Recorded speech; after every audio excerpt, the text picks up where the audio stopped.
Names in Harry Potter use that nominative determinism like it's going out of fashion, with the myth behind the name telling the audience what the character is like or what they do. So with that in mind, is Remus really as ironic as it seems? It was people misrepresenting this myth that inspired this series, so let's get into it.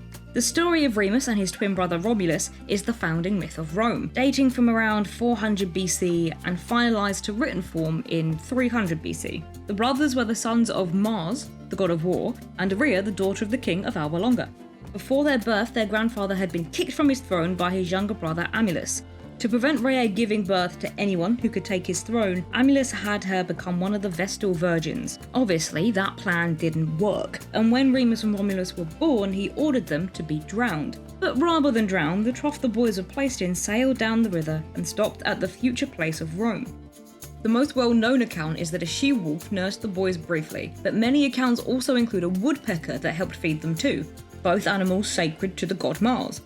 A herdsman named Faustulus then found them, and he and his wife Laurentia, or Laurentia, raised them as their own.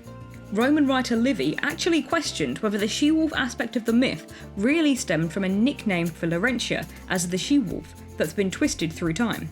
The boys grew up and became leaders of a gang that liked to attack robbers. Some of those robbers came back for a fight, and Remus was handed over to the king for punishment, where they discovered their true identities. Eventually, the two killed Amulius and their grandfather retook the throne of Alba Longa, but now they needed something else to do. So they decided to found a city, as anyone would, I'm sure. Remus wanted to start the city on Aventine Hill, while Romulus wanted Palatine Hill. When they couldn't agree, they each climbed their respective hills to see what the gods thought using augury.